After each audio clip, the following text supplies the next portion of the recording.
abatura bomugomborora yarehe omchanga cyaruhinda South omuri mutoma borukiro munyishingiro w'cyanga iki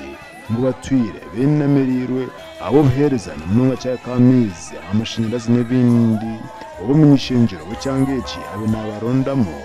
overall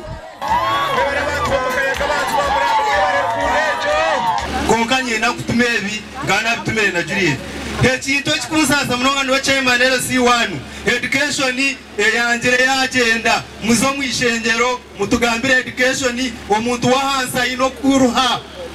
abwo kuba nakora shirinje 15 orunaku abagiga babuza bagyo kilo kurengeze 15 nenda kushomeza umwana we hato shango mwishomero nibende sente tizine wokuru mugendo mwishengero mukitiza kandi tukugisaba no kujya hanangereza itukendereza mihendo ya Aroni za boda boda nogendo ya Aroni ya miliyoni 5 bakubariza mukasatu usanga pike yawe kubana kusasura kamiyoni mukaga oyo noza kugisasura miliyoni 10 abwe mishoro muhango yiba kututekaho Captain Donozio Mugabe Kahonda awonjire y'abahamisiriza ngo bagarukamo bakamutorana kuba munyishingiro ebyona no kubikoraho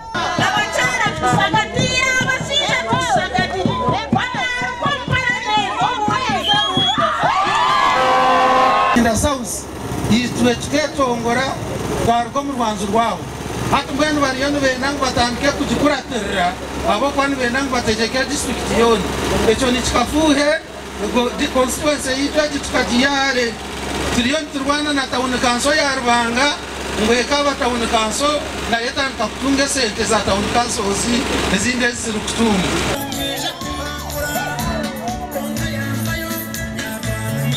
Omuganda abebembezi b'amakanisa amusinjwa Full Gospel Churches ku rugo mu district ya Kyegego na Kinjojo bashabire ba pastor babo okutandika gukora bareke kunyunyunta abiciriza babo ibyo nabigambirwe omukwemeka omurebereza omusya abwitware lya Kinjojo na Kyegego abo amakanisa ga Full Gospel Church. My soul says yes.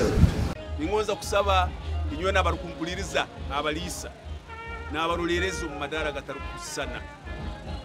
ubora atandike kanisa oreke kutekereza ngo kanisa efokere kikwatwa cyabo kankwesiga mu cyurjungu ngifora as your personal property okatekereza ngo noija no kugigweta abana bawo akwa kituletiro buzibu ari mubuto akuremera mu buhereza akayiche myaka ansanju akayiche myaka kinana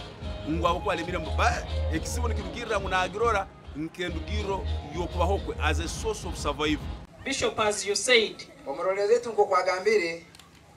Kinjojo here we are having a lot of false prophets.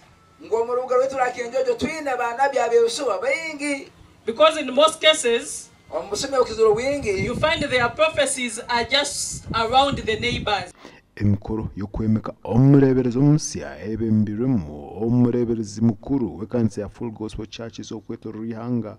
Right Reverend Paul Kinantama naye Katonda nyini mulimu yayita yayawula abantu okola omulimu so oyo gwabayise kiba kikulu nnyo wadde mu kifo ky'obuvunanyizibwa okusigala nga asamu okubeerawo kwa Katonda obulamu bwe sima Ruhanga abokumpikya mu mwanya guno ogw'oburolerezi ekiro kya hati sima abazaire abandezire mu mwoyo no mubiri abazaire bange bo mwoyo abankulize bampabura bampikya mu mwanya guno ingonza kubasima amakuraga gasha kwa Ben Mhos na Daniel Bingana.